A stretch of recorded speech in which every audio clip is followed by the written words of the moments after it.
All right, here we go. So good morning, everybody, and welcome to the Parenting Marriage Forum.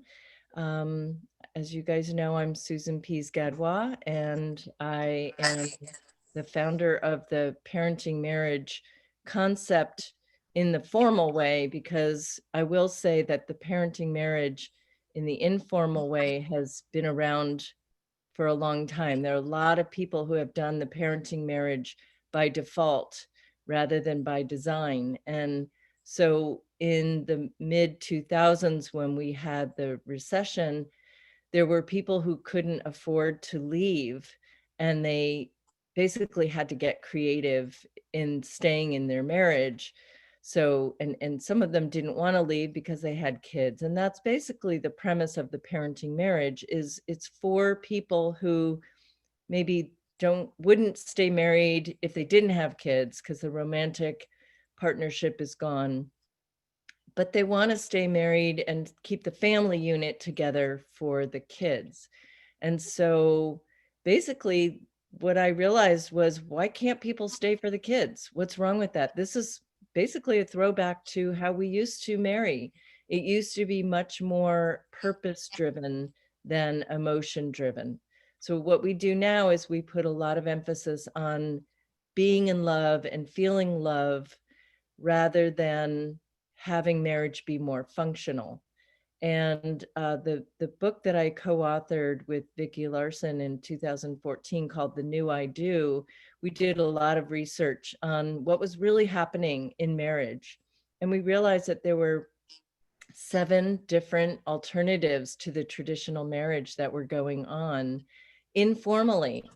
And Vicki and I feel strongly that we should be able to create whatever works for us, and that we keep trying to fit into a one size fits all mold that doesn't fit most people.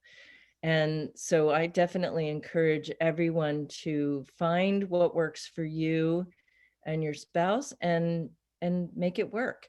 Now, there is a problem in that the laws have not caught up with that thinking. And that's like turning the Titanic. That's a lot bigger of a deal. So it is not so easy to, to do that. So I'm so happy that there are as many people on this call as there are, because it tells me that people are interested in this. And I get minimum 1 inquiry a day about the parenting marriage. And that also tells me that this has struck a nerve with people, that this is something that people are really hungry for. And my goal is to get this to be something that you can actually tell friends and neighbors, oh, yeah, we're doing a parenting marriage, and that they will know what you're talking about when you say that. Because right now, if you say that, people are going to say, what's that?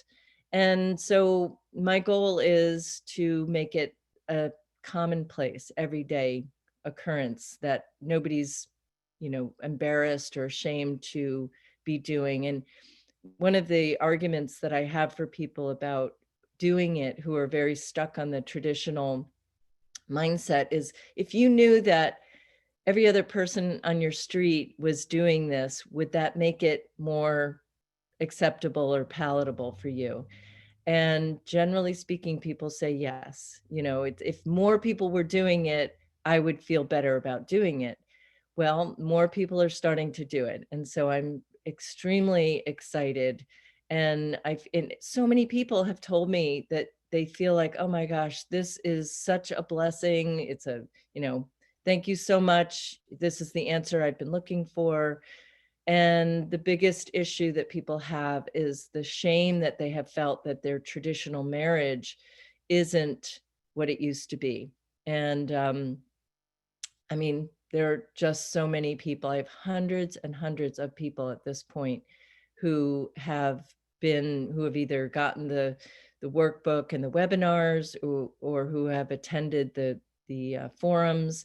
And that was part of my thinking in doing the forums, was to get it more out in the public and something that was more accessible for people, and for all of you to see that there really is a community of like-minded people out there.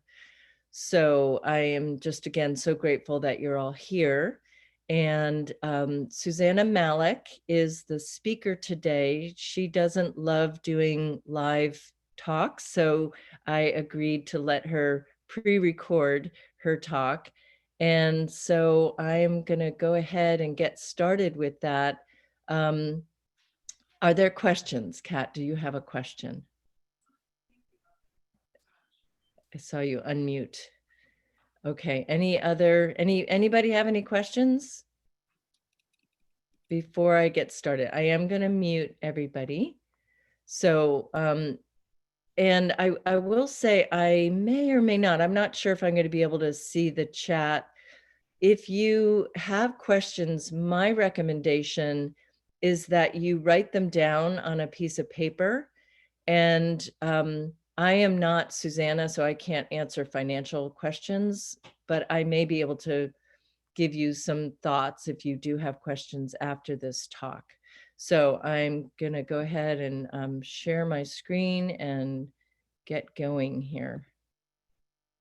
So let's see, I did this. Oh. Okay. Hold on, everybody. Oops. You can tell this is not my strong suit, but I'm making it work. Okay, bear with me. All right, so here we go, everybody.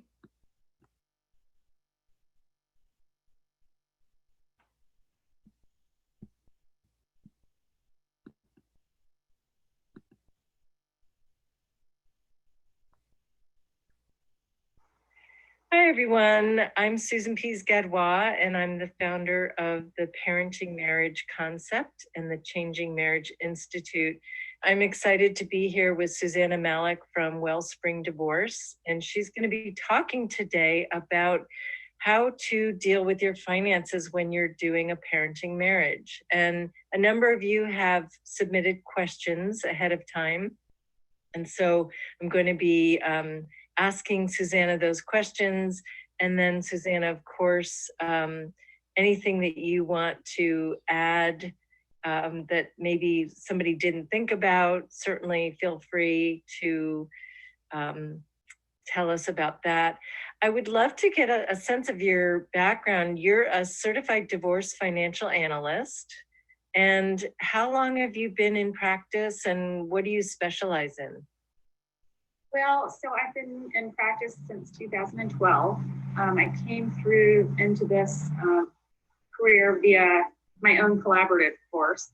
I was a financial planner prior to this. So my typical clients are mediation clients or collaborative process clients. I don't do any litigation support. So I tend to be focused on creative solutions for divorcing couples, and I'm excited to be talking about parenting marriage because it's certainly, a fantastic option and an opportunity for a lot of creativity around finances.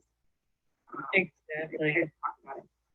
Yeah, it is a creative solution for people who want to get divorced because the romantic part of their marriage is gone, but who don't want to divorce because they have kids at home.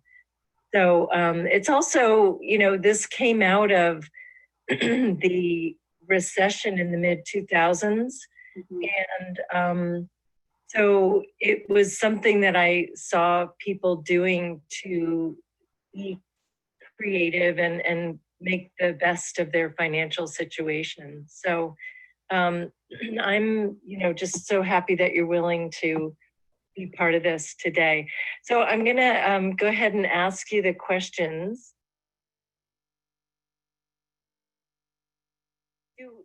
Because what happens in a parenting marriage is people are legally staying married, but they're going to be acting single, and they're going to have more of their own lives, but they're going to share custody. And for most people, they're going to share finances. So the first question is, do we have to separate our finances, or can we keep them the same as they always have been, when they were in their traditional marriage? Mhm.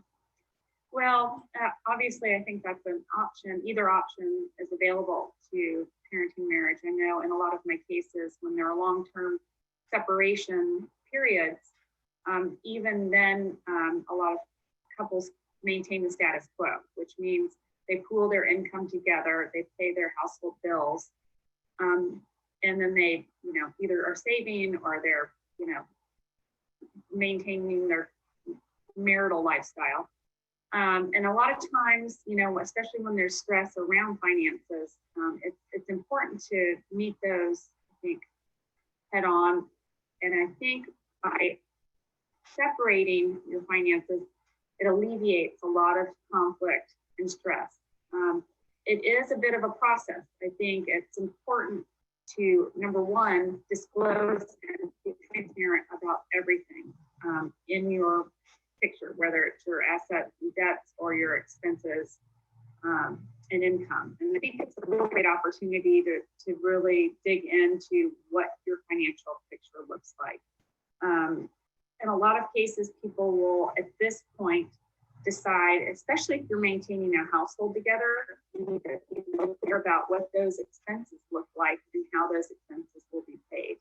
It's important to take into consideration the disparity in income. Most cases, there is higher. So there are various ways to go about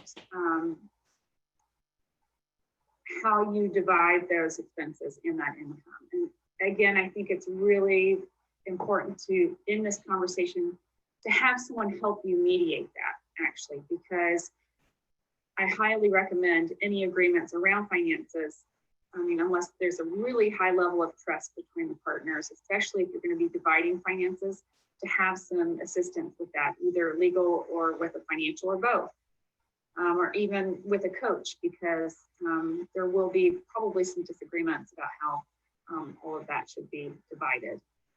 Yeah, I actually have helped a lot of couples do that because I find it is more of an emotional, right? It's absolutely scary to be separating and all that. And I think when people are scared, they're not as collaborative as they might otherwise be. So I'm sure you have to manage emotions quite a lot. Absolutely. There's quite a bit of coaching that's involved. Yeah. But and in my case, a lot of assistance in discovering exactly what expenses are. Many couples don't keep a budget on a regular basis, and so this is going to be the first time you're actually looking into what you spend money on, how you spend it, how you save, how you, maybe, take on debt. And I think it can have the potential for a high conflict conversation and discovery process. So, but I think it's really important to do it, even though it's scary to do. I think it's really an important exercise.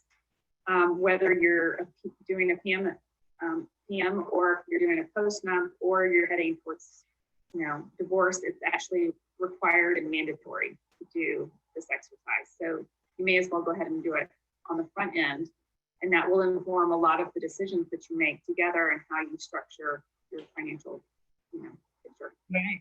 Yeah. Are there downsides and upsides of separating finances?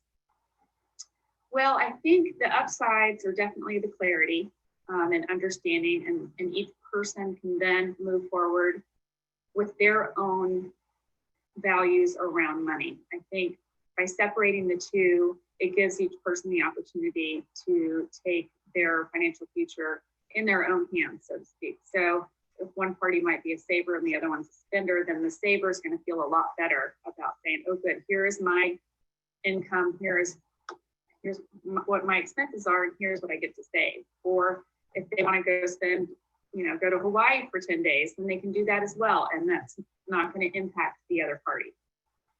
So the upside and the downside. So there are some risks when we start talking about dividing assets.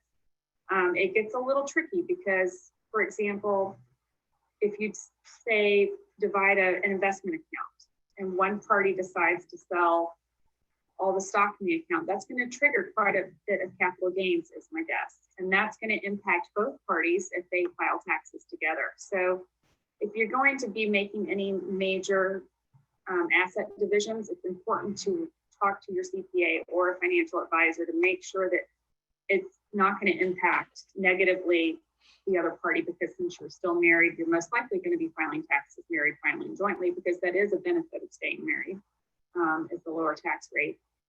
The other piece of that is you can't divide things like 401ks or IRAs if you're still married. So you're going to have to move forward managing that together. And also defining what, separate property might look like. I have to be careful about talking about too much legal advice in terms of this, but it is important to have a very clear understanding as if you guys are going to divide assets and one party is going to continue to contribute as their part of their own savings into something like a 401k, to have a clear definition of if and when you do divorce, what part of that 401k is separate and what is divided. If that makes sense. Because it will have two components most likely. And then there are other. A clarifying question about that. So are you saying that once people do start the parenting marriage, can they start to put a separate 401k together? Is that what you just said? Well, typically, and for example, in the scenario that I spoke of earlier, where if you divide your expenses and your income, and one party may decide to save more than the other, one vehicle for savings might be their 401k or an IRA. And if that's already established and already has a balance, a community property balance in it, then you're going to be then adding to that separately. So it's going to create a separate property component. And that gets a little tricky because you're going to need to apply future earnings to both pieces. And it can be a little complicated, but there are plenty of people out there that can help you divide that, or you can come to a different agreement about it or trade a different, offset 401ks or IRAs. There's a lot of creativity, but it's just mainly to be aware that this is a component that can be complicated when you may divide assets in state married. Well, and I love that you're bringing that up because it does make me think about how complicated this is. And I think certainly people can do this informally and they can just have their own, agreements in place and whatnot. But I think it's important for people to understand what it means to be staying in the marriage and separating your finances. We live in California, so we're in a community property state, but there also are equitable property states that might hold this all differently. So I think it is important.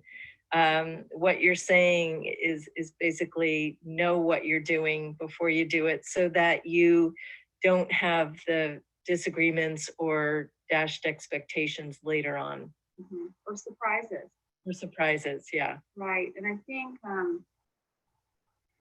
another piece of this I'd like to mention is the residence also, because that's one thing that I commonly help people co-own for this exact reason.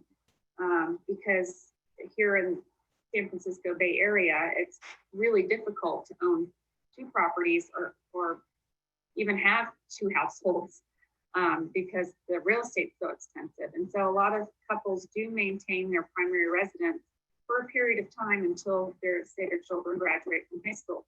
And I see this even in divorces. And so it's really important to have really clear agreements about how the house will be maintained, how those expenses are paid, even as detailed as you can get in the beginning, to even what real estate agent you might consider using, how you're going to price it, how you're going to negotiate it when you do sell it, those types of things. It's complicated, and again, that requires a lot of trust. And my understanding about PM is that level of trust is most likely there to be able to, be successful. So that's something to think about. Can I ask a question about that? If someone doing a PM, which again is parenting marriage, doesn't completely trust their spouse? Is there a professional that they can talk to and get support around, either more transparency or just helping with trust issues? I mean, maybe it's a therapist, but I didn't know if maybe there's a financial professional that could help. Right. Well, I do think, again, when we're talking about having this conversation, to be as transparent as possible about all of the financial pieces. And then from there forward, I think whether it's a financial or a coach or even an attorney that sets up, how they're going to maintain this transparency, which usually, may require quarterly exchange of information or income or statements, that type of thing. It's important to have it defined. I think it's important to have things in writing. I really do. I think it creates a level of security for both parties to know that their agreements are solidified, whether that's in a post-num or a written agreement that has some muscle behind it, in the sense that it's something they can rely on. And that kind of clarity really provides a lot of relief, especially when there's not, the level of trust that might be required to not have that post-nup. Well, I think that a post-nup is important too, even if people do trust each other, because it is, again, it's a legal document that, is something that if people do, for whatever reason, there's a fallout or something, happens, it's something that they can fall back on. I mean, it's not unlike a prenup, it's basically you make it when you're on good terms. And then if things go south, you have this to, back. Are there typical things that people include in a post-nup? Well, I would think in a post-nup is basically going to be a divorce document. I really think you have to cover all of the same things that you would in a marital settlement agreement.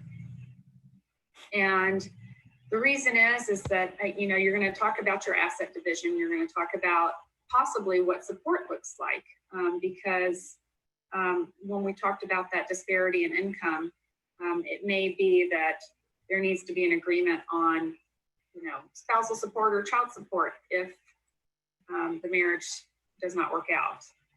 I think you also need to address things like health insurance and how health insurance, even during the parenting marriage, how that's going to be covered. Life insurance is really an important piece in a lot of cases. So there are some things that you might not immediately think about, but those are typical things that are in an MSA and should be in a post-nup as well. And an MSA is a marital settlement agreement. That's what you get when you get divorced.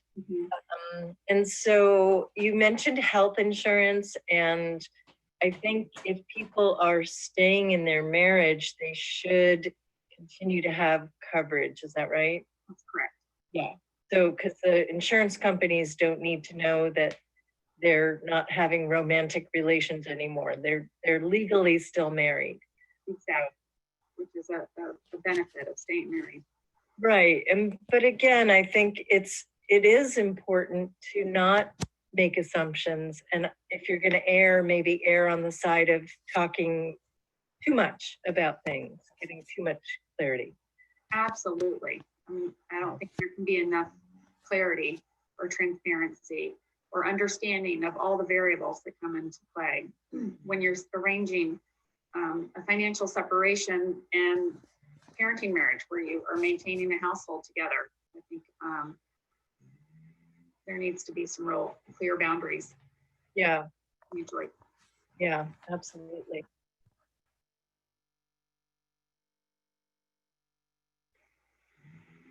For couples who are, doing the parenting marriage, they're going to put their finances together in a different way than maybe they had before.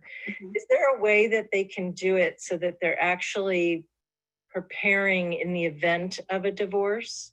is there some way that they, I mean, do they just keep in mind that they may get divorced and therefore, how would it look different, I guess, is the question. What would they do differently? Well, what I would suggest, and this is a lot of times what I even suggest when people do get divorced but maintain, you know, they're going to have some expenses that are shared when they have children. So my advice would be to go ahead and have some separate accounts. So each party has their own checking account, maybe investment account. And then they pool money, but they maintain a joint account. And that joint account then can pay for the household expenses, agreed upon children's expenses, and each party pools money into that account, depending on how they've, you know, managed to share their income. It may be funded more by one party than the other, but they maintain a joint account. It's a much easier way to make all of those payments rather than trying to do a settling up at the end of every month. And that's another option, is to completely separate, have income shared between the two, and then each pay different bills. It just gets a little messy when you do that way. I think the ideal situation would be to share an account. So you have a shared account, you each put money in, and how much each person puts in, I think the couple can decide either they put the exact same amount in, or if one earns 3 times the amount of the other, they do what's called pro rata, and they put in 3 times the amount. Right. Yeah. Okay. Yeah. And then, as I shared with you, I have an add-on expense. I think it's important to put limits on sort of what those expenses are. So a lot of times in our agreements we'll have, and this can go with household or child expenses, maybe have a limit. Say, you know, if you're going to spend over $200 on a dress for Susie's prom, you need to make sure you check in with the other parent to get an okay about that, and have a limit on how much when that gets triggered. Those types of things really help that way. If one parent wants to buy, you know, Johnny a new MacBook Pro and the other parent doesn't agree with that, they have the option to say no. And then the responsibility is on the parent that wants to purchase it. So there are different ways you can structure sort of these limitations on what these expenses are, whether they're Whole Foods or, you know, soccer lessons.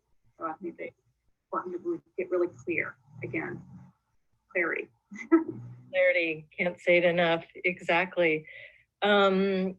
I am wondering if there's anything, I know that you wanted to share with people, maybe like a sheet, and I'll put that on share screen. Mm-hmm. So that, you know, these are expenses that people may want to include mm-hmm. When they're making their expense sheets. So do you want to should we go down the list and you can just talk about these? Sure. Okay. So these again pertain to shared child expenses. So, you know, as kids get older, the expenses get higher. And so depending on, you know, and also these are very values-based. So one parent may feel strongly about, you know, charitable contributions to the children's school, or violin lessons. I think it's important to agree on these shared, what's going to be shared and what's not. So we have school-related expenses, again, private versus public, tuition, all of the other additional expenses, even down to things like school photos. What I'm trying to avoid doing here is having one parent spend money on things that the other parent doesn't feel are necessary. And so it's an important piece of just getting clear on this. So we have all the extracurricular activities. Then, childcare, of course. So if, you know, one party, if they need babysitters, In a parenting marriage, I'm not clear on sort of how, childcare is divided, especially if the parents are going to have social lives outside of the marriage. So that would be an important discussion to have, to say, okay, if both parents are out for an evening, who pays for the babysitter? Yeah. Thing from birthday parties to clothes to healthcare to haircuts, have, teenagers are going to get, facials or, orthodontia, all the pieces that come into play. And then you get, as they get older, you're thinking about cars, who's paying for insurance, how that all is worked out. So, and here at the bottom, you can see where I have any single expense over X needs prior agreement, and any new expense not on this list needs prior agreement. So I try to be comprehensive on covering anything that might come up, but of course, be very specific to your child. I think it's great. And again, I think one of the places where couples get into trouble is when they don't think through some of these things. I know I used to do a workshop for people divorcing, and the financial speaker that I had would always talk about, how people would forget to think about, if your kids are 6 and 8, you're not thinking about the car that needs to be purchased in, 8 years or 10 years or whatever it might be for your child. And so thinking through, even if your kids are young, trying to think through some of these expenses, putting maybe even a savings account together, just for these kinds of expenses, I'm sure is probably a good idea. I think so. Yeah. There are other, and I do think that the separate account is really helpful. And typically there's either a debit card attached, or in my personal case, we have a joint visa that gets paid from this account. Each kid has one. It's for emergencies, and we both have one. And so if you're able to have that kind of trust, then that's ideal. If not, there are several apps you can use to share these expenses and keep track and take a picture. My favorite one is Two Houses. And you take a picture of the receipt, and it just keeps a running tally on, how much, who owes who. Okay. Can you mention some of the others? Are there a couple of other? There's Family Wizard. I'm not really familiar with, but I know it's a popular one. Family Wizard, yeah. Family Wizard. Okay. I believe they both have those are the two main ones that I'm aware of. And they both have apps. And that's also a good place to keep emergency contact information, health insurance cards, Social Security cards, all sorts of pieces of information that would be helpful for both parents. That's perfect. Yeah, that's really important to think about. Thank you for mentioning that. And I will say, you have said it's okay to share these. If someone watching wants me to send them the list, that's okay with you? Absolutely, absolutely. And I had also sent a budget worksheet, which I use with my clients to really drill down on expenses. Right. It really kind of reminds you of all the things you spend money on. And I think it's really helpful exercise for everyone to do, and to do together, to understand what expenses you're willing to share with your partner, with your spouse, around the household, and then what your personal discretionary expenses are. And, if those are going to be affordable, or how that might be adjusted going forward if you decide you want to start saving more money. Right. What is second TD? That's a home equity line, second mortgage. What does the TD stand for? Second trust deed, I believe is what it is. Oh, this is very comprehensive as well. So, and I'm thinking about you have gardening, the bills that people might not think about, like water and utilities and things like that. So yeah, we can share this. So if people need help, and there's one that you can print out and one that is fillable on Excel. So thank you for being generous with that. The question is, are any of your couples choosing to divorce and still live together?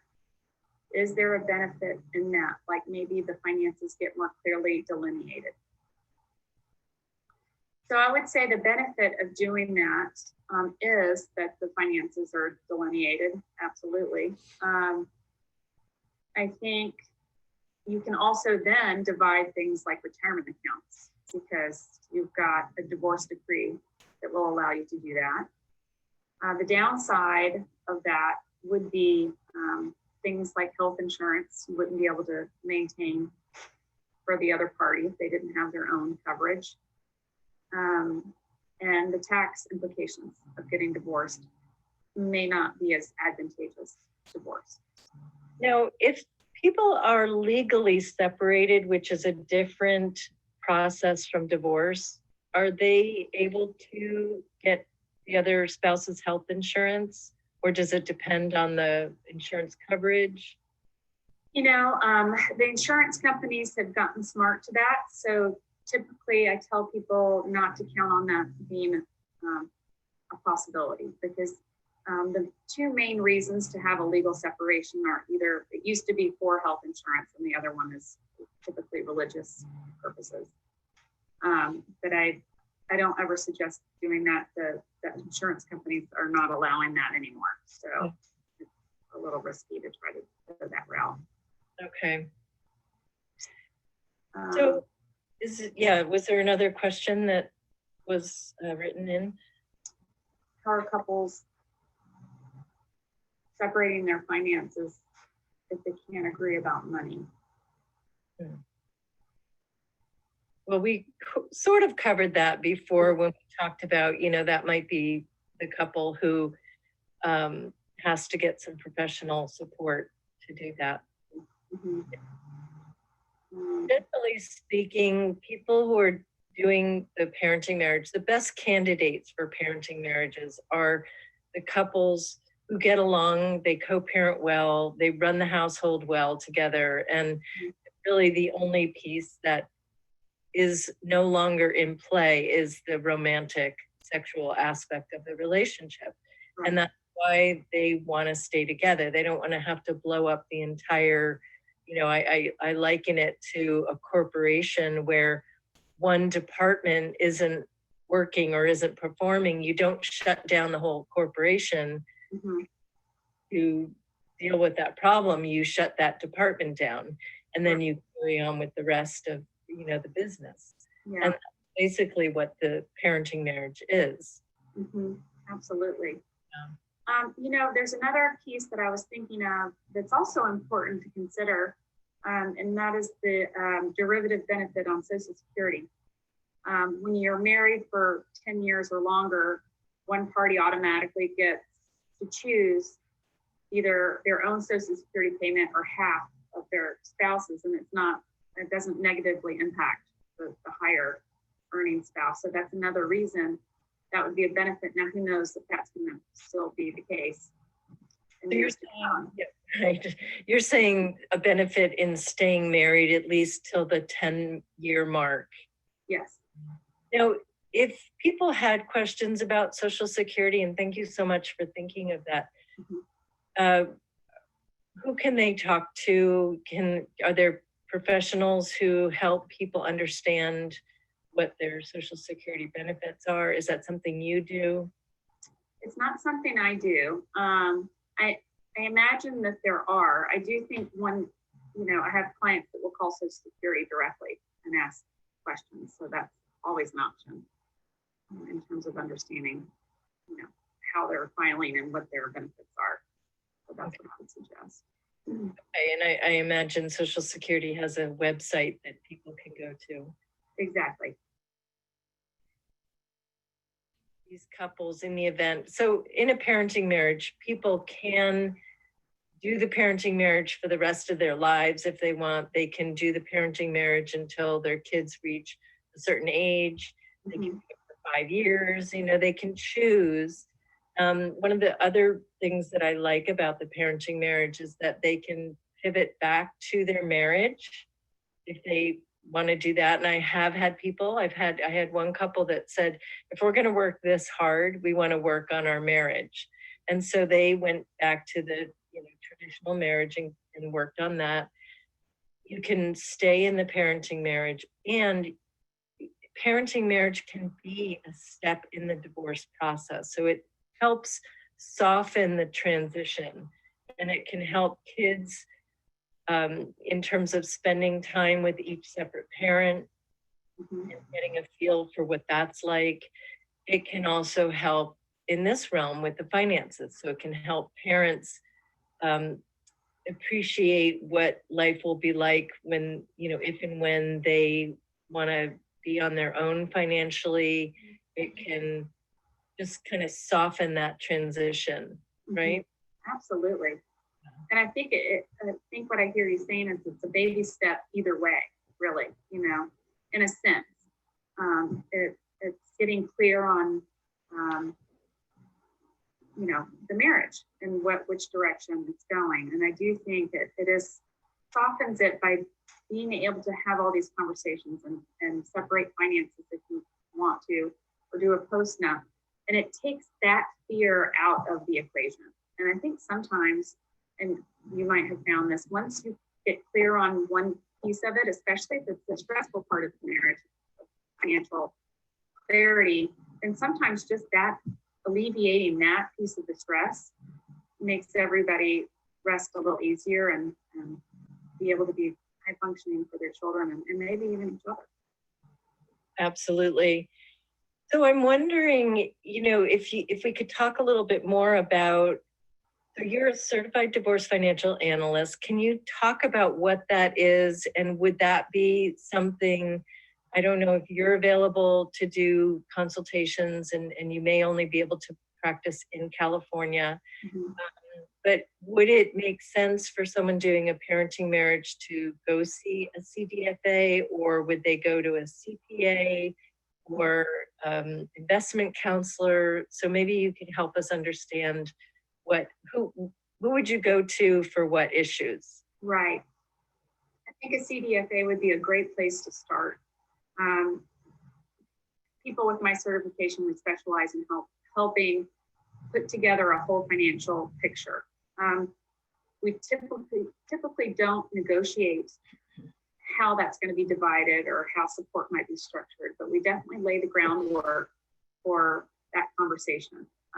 And I'm a trained mediator as well, and most CDFAs are as well. So we can mediate some things, but in terms of any legal agreements, we need to have some legal voices involved.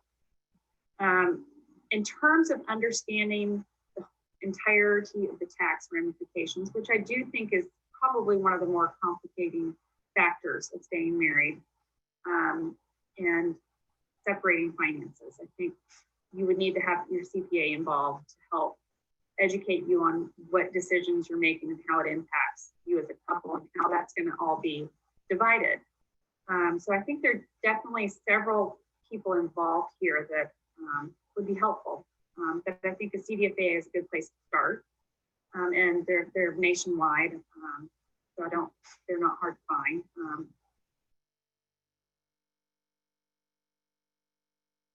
The website for Certified Divorce Financial Analyst is Institute, INSTITUTE, DFA.com. DFA. DFA. Okay. Institute DFA. Okay, got it. Thank you. And I do think it's helpful to talk to your investment advisor if you have one and talk about long-term planning.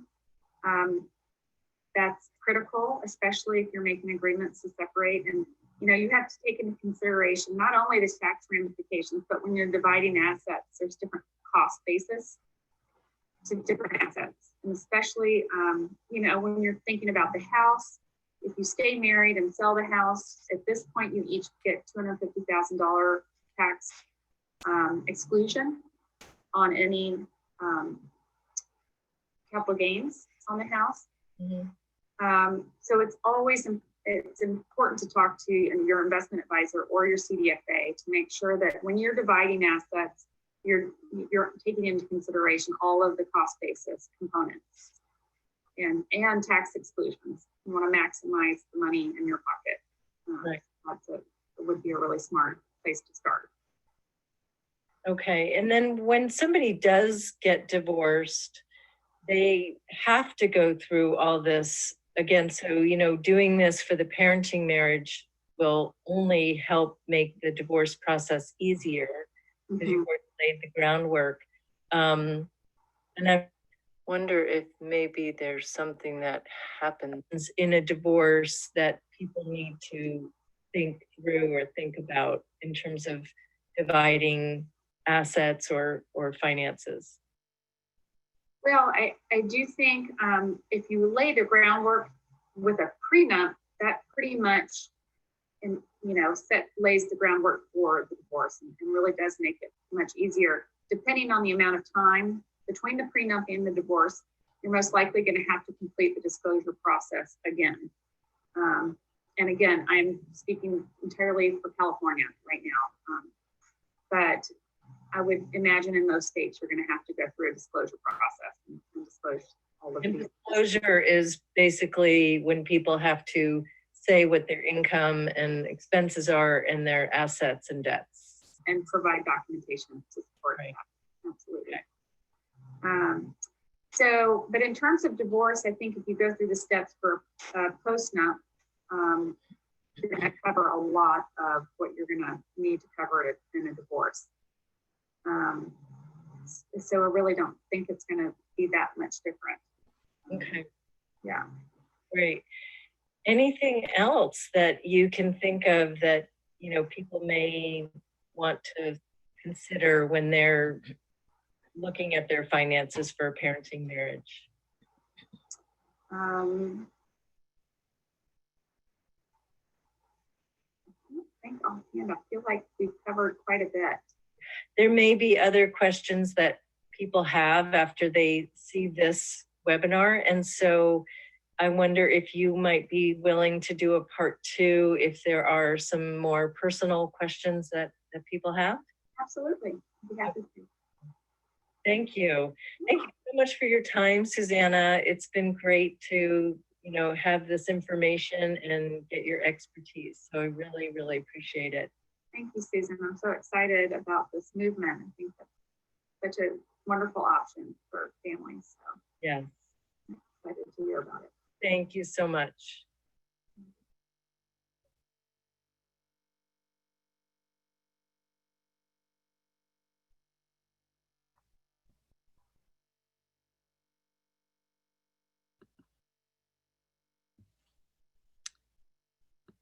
Okay, we are back. Excuse me. So I would love to hear if anybody has any questions or any thoughts on what Susannah shared. Anybody? Was that overwhelming or was it understandable?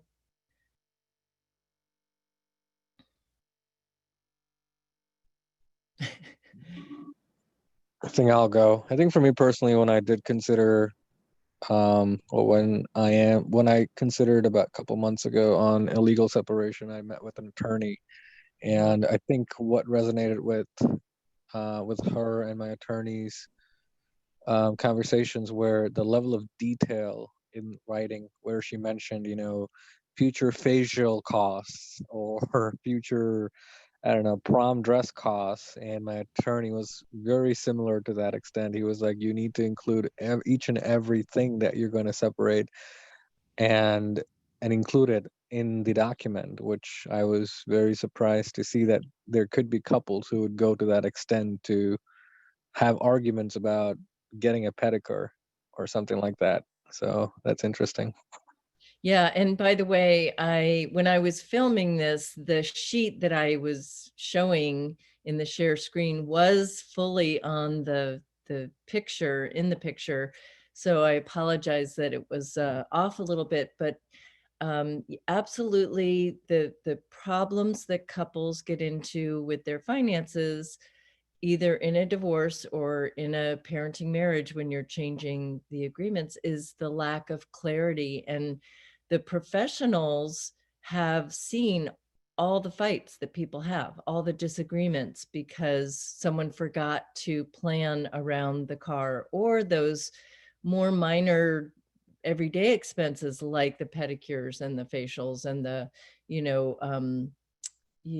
maybe it's even a subscription to a magazine or a newspaper, something like that, by the way, you'd be surprised. I have seen people fight over, I couldn't make this up, because much of my background has been in helping people get divorced. But I saw this one couple, they were fighting over cleaning products. So it's not out of the question. People do fight about things like this. And it gets back to what I was saying earlier about it's not actually even as much about the money as it is the emotion behind the money. It's really much more about who's going to get their needs met. It's not so much about $20. So, the more clarity people can have, the better. And so if you, I mean, I will absolutely send all of you the 2 sheets that Susannah shared, and so that you can have that to look at. What I think is interesting is that, I don't know about you guys, but when I got married, I signed 2 pieces of paper. When I bought my first property, the stack of papers was like this. I am exaggerating a little bit, but the point that I make is, marriage is a legal contract. We are getting into a legal contract every time when we get married. And people don't really tell you that. And the only way that you realize it is when you go to get divorced. And then you're having to go to court and get lawyers and sign these papers. And, I really would like it to be more clear for people up front about what this is that you're getting into. And especially when you have kids, actually, regardless of whether you're married or not, you're in it for life. It's a big deal because you're connected to that person forever. Divorce can actually help give clarity because in some ways, you have more rights in a divorce than you do in your marriage. And I'll give an example. I had a woman from Half Moon Bay in California who called me, and she was suffering because her husband controlled all the money and he wouldn't give her any money. And even though most states say that, earnings are part of it, they're for everyone, this man was holding the earnings that they were his, and he wouldn't give her any money.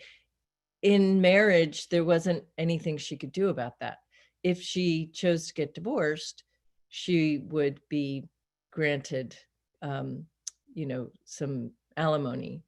So that's one of the ironies, that we sometimes have more rights in a divorce than we do by staying in the marriage. But I really appreciated what Susannah said about, that there are advantages to staying in the marriage in continuing to be able to have health insurance and some of the tax benefits and Social Security benefits. There are also risks that people should know about.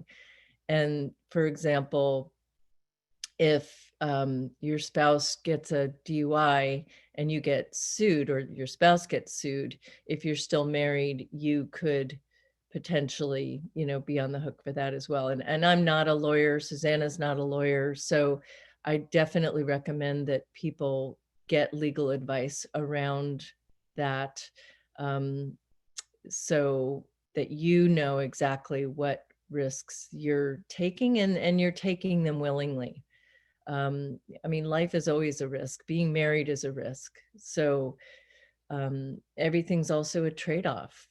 That, getting divorced may make things clearer in the division between you and your spouse, but your kids have to go back and forth. and they have to have 2 homes. And that's hard on the kids. And you can do nesting, but that's generally meant to be more temporary and not as long-term of a arrangement. So the reason that I think most of you are on this call is because you feel that staying in the marriage and getting creative within the marriage is the best option. And I actually call this the least bad option, because I feel like the downsides of divorce are some of the financial fallout of having to pay a lot of attorneys, having to live on half your income and with double the expenses because you've got 2 households now. Some of the disadvantages of staying are feeling like you're suffering because you're not living fully. And that's just an example, because I know that's not true for everyone. But you kind of get the best of both worlds in that you get to keep your solid home base and you get to have more of your own individual life.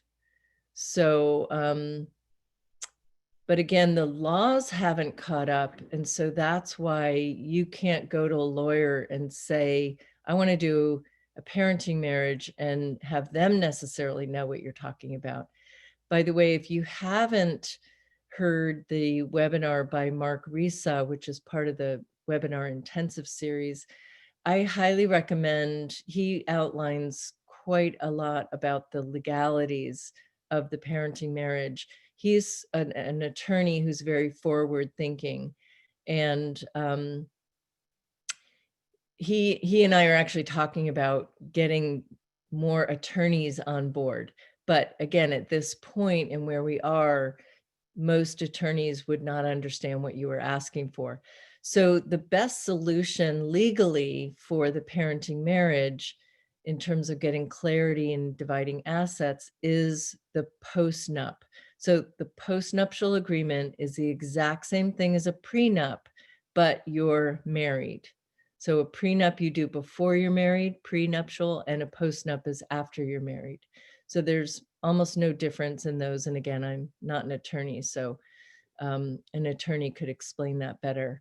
But what a postnup does is paves the way that you've already laid out how the assets and even some of the care for your kids can be handled in the event that you get a divorce. So if you want to use the parenting marriage as one couple called it, a soft landing to divorce or a step in the divorce process, getting a postnup makes sense. You don't have to get a postnup, but I think it makes a difference in the clarity that you will have. And I always, I mean, most disputes are because someone expected, sorry, my computer. Most disputes are that somebody expected that it would look, a certain way when the, finances were discussed. People just made assumptions that were incorrect. So it's always best to get as much clarity as you can. Other thoughts, questions? I definitely welcome feedback from you about how helpful that was. Susannah did say that she would be willing to do another talk. Don't think I could get her live, but if you have other questions. Would it be possible to get the spreadsheet template that she mentioned? Yes, I don't know if you heard me say that, Oh, but I will be sending that to all of you who are on the call. Thanks a lot. Sure. And what I will say to all of you guys, just to make sure that and make it easier for me, is to send me an email at info@changingmarriage.com. And then that way I'll just have your email handy and I won't have to go looking for it. And then I'll send you the spreadsheets. There were 2 different sheets that she gave me, and I have them, so I will get them to you. So please send me an email, info@changingmarriage.com. I will also, if you email me, I can certainly send you Susannah's information, although she's in California, so she cannot work outside of California. But she did mention the difference between the Certified Divorce Financial Analyst, the CDFA, and CPAs, financial counselors. There's financial planners. There's a lot of different financial professionals. So it's important to know which one you need for which issue. So that would entail a little bit of research on your part. So any other questions, thoughts? Again, when you email me, I welcome your feedback. And I hope that you have found this helpful. And please, at any time, you can email me with questions that you have. I do plan to have more, forums. I've been doing that forums this year, and have a number of other topics to cover. I'm speaking with someone now who's a parenting specialist. So she and I, after the new year, will do a forum. I also have a woman who I've already had one woman on who she's doing a parenting marriage herself, and she spoke about her experience moving out into the dating world while doing the parenting marriage. So I have a professional who will talk about maybe some tips or thoughts to keep in mind for being careful and considerate of your spouse when you're doing it. That's one of the trickiest parts. It is definitely what I call advanced. It's not something that I recommend people do early in their parenting marriage, because I want you to get a foundation in your parenting marriage before you go out and start, additional relationships, even if they're only sexual, complicate everything. So I think it's important to do that cautiously and thoughtfully, and not just, oh, isn't this great? I'm free now and let me go explore. I think it really is important to do that step by step.